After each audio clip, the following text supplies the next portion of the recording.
యాక్చువల్గా సినిమాలంటే నాకు కొంచెం చాలా పరిచయం తక్కువ, చూడడం తక్కువ. ఈ మధ్యకాలంలో సినిమా ఈవెంట్లలో పాల్గొనడం అంటే ఇదే మొదటిసారి. అయితే మా సీనన్న, మా రసమయి, శ్రీనివాస్ ఈ ప్రోగ్రాంకి రావాలి అన్నప్పుడు రాకేష్ గురించి తెలుసుకున్న తర్వాత ఈ ప్రోగ్రాంకు వెళ్ళాలనిపించి రాకేష్ను ఆశీర్వదించడం కోసం ఈ కార్యక్రమానికి నేను వచ్చాను.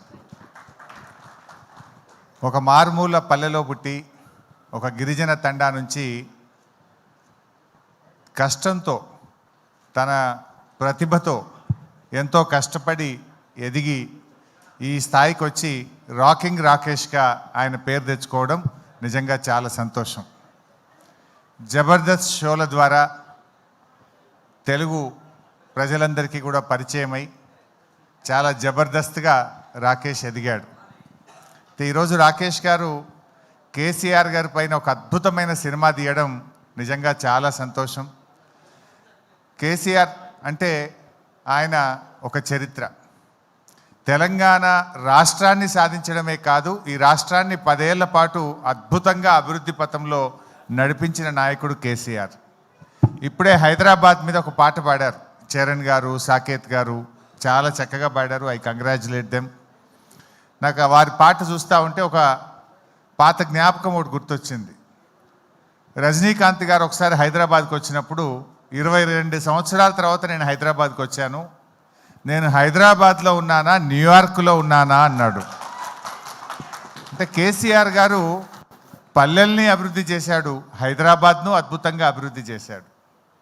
అభివృద్ధి అనేది మనం చూసే భౌతికమైన అభివృద్ధి కాదు, ఆయన సామాజికంగా, సంస్కృతి పరంగా ఈ రాష్ట్రాన్ని అన్ని రంగాల్లో కూడా అద్భుతంగా అభివృద్ధి పథంలో నడిపించి ఒక దిశను ఈ రాష్ట్రానికి, కొత్తగా ఏర్పడ్డ రాష్ట్రానికి చూపిన నాయకుడు కేసీఆర్. నిజంగా ఈరోజు దేశానికి దిక్సూచిగా తెలంగాణ నిలబడ్డదంటే అది కేసీఆర్ గారు చేసిన కృషి. అయితే వారి కృషిని, వారి పోరాటాన్ని ప్రజలకు చూపించే ఒక గొప్ప ప్రయత్నం రాకేష్ చేసినారు. జనరల్గా ఎవరైనా అధికారంలో ఉన్నప్పుడు పవర్లో ఉన్న పార్టీకి సినిమా తీస్తారు, కానీ అధికారంలో లేకపోయినా సినిమా తీశాడే, అది ఆయనలో ఉన్న నిజమైనటువంటి ప్రేమ అనుకోవచ్చు, దమ్ము అనుకోవచ్చు, ధైర్యం అనుకోవచ్చు. బట్ తప్పకుండా రాజకీయాలు వేరు, కేసీఆర్ ఇస్ సంథింగ్ డిఫరెంట్. ముఖ్యమంత్రులు వస్తుంటారు, పోతుంటారు, కానీ తెలంగాణ రాష్ట్రాన్ని సాధించింది మాత్రం ఒకే ఒక్కడు, దట్ ఈస్ కేసీఆర్. అది ఇంకొకరికి అవకాశం లేదు. ఒక చరిత్ర సృష్టించారు. అటువంటి కేసీఆర్ గారి గురించి చక్కగా ఒక మంచి సినిమా తీశారు, చాలా సంతోషం.